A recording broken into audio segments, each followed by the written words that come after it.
दोस्तों, आज की कहानी का नाम है भेड़िया और बकरी के 7 बच्चों की कहानी।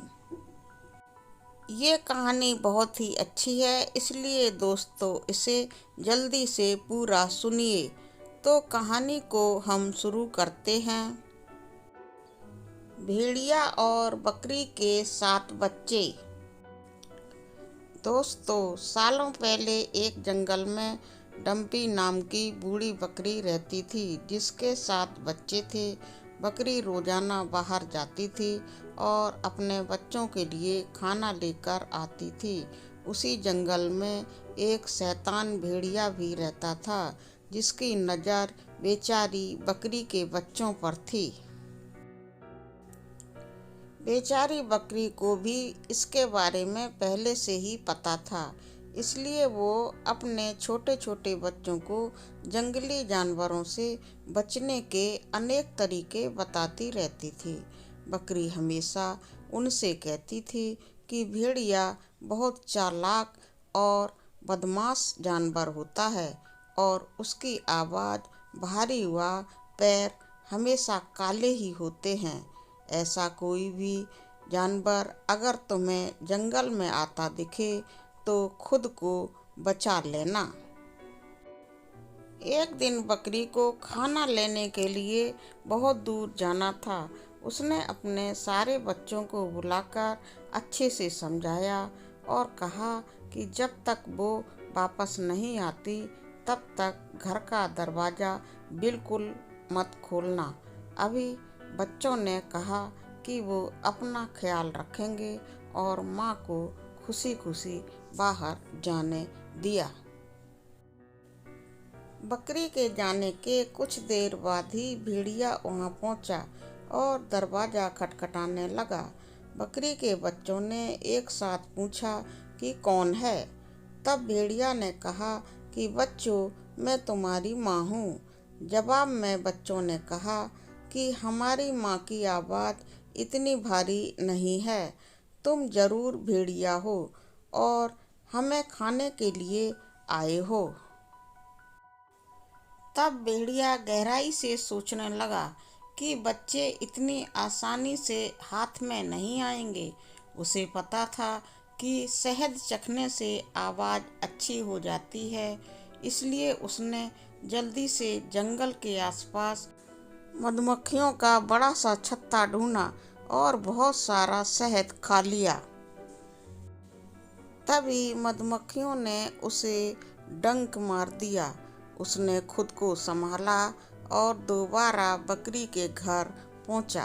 भेड़िया ने फिर दरवाज़ा खटखटाकर कहा कि प्यारे बच्चों, दरवाज़ा खोलो। इस बार मधुर आवाज़ सुनकर बच्चों ने सोचा कि शायद उनकी माँ आ गई है। तभी उन्होंने भेड़िए के काले पैर देख लिए। सभी बच्चों ने जोर से चिल्लाते हुए कहा कि तुम हमारी माँ बिल्कुल नहीं हो सकती। हमारी माँ के पैर गोरे हैं, लेकिन तुम्हारे पैर तो काले हैं। तुम भेड़िया हो। अब दोबारा भेड़िया खाली हाथ लौट गया। वापस लौटते समय उसे रास्ते में एक आटा चक्की दिखी और उसने जल्दी जल्दी जमीन पर बिखरे हुए आटे को अपने पैरों पर लगा लिया। अब भेड़िया के पैर भी बिल्कुल सफ़ेद हो गए और वह दोबारा से बकरी के घर पर पहुंच गया। फिर भेड़िया ने आवाज़ बदलकर दरवाज़ा खोलने के लिए कहा। इस बार भेड़िए की आवाज़ भी बिल्कुल माँ के जैसी थी और पैर भी बिल्कुल सफ़ेद थे। यह सब देखकर सारे बच्चे दरवाज़ा खोलने के लिए आगे बढ़े। तभी बकरी का सबसे छोटा बच्चा बोला, यह माँ बिल्कुल नहीं है। लेकिन किसी ने उसकी बात नहीं सुनी और दरवाज़ा खोल दिया। दरवाज़ा खोलते ही उन्होंने देखा कि दरवाजे पर माँ नहीं बल्कि भेड़िया है। सभी उससे बचने के लिए यहाँ वहाँ भागने लगे, लेकिन भेड़िया ने एक एक करके 6 बच्चों को पकड़कर थैले में भर लिया। जल्दबाजी में भेड़िया बिल्कुल भूल गया कि बकरी के 7 बच्चे थे। अब बकरी के बच्चों से भरा थैला लेकर भेड़िया अपनी गुफा की ओर जाने लगा। कुछ देर बाद बूढ़ी बकरी डम्पी अपने घर पहुंची और वहां पर सब कुछ बिखरा हुआ देखकर डर गई। तभी उसका घर में छुपा हुआ एक बच्चा निकला और पूरी बात माँ को उसने बता दी। सारी बात सुनकर बकरी को बहुत जोर का गुस्सा आया और वो भेड़िया को सबक सिखाने के लिए उसकी गुफा की ओर चल पड़ी। उधर बकरी के बच्चों को उठाकर ले जा रहा भेड़िया चलते चलते थककर रास्ते में एक पेड़ के नीचे आराम करने के लिए बैठ गया। बैठे बैठे उस दुष्ट भेड़िए को नींद आ गई। तभी बूढ़ी बकरी डम्पी भी वहां पहुंच गई। उसने भेड़िए को सोते हुए देखा और चुपके से अपने बच्चों से भरा थैला खोलकर सभी बच्चों को बाहर निकाल लिया। फिर डम्पी ने फटाफट बच्चों की मदद से थैले में पत्थर भर दिए और सभी पास की झाड़ियों में छुप गए। कुछ देर बाद भेड़िया सोकर उठा और थैला लेकर गुफा की ओर चलने लगा।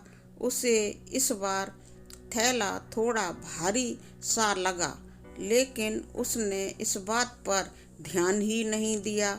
चलते चलते रास्ते में एक नदी उसको मिली,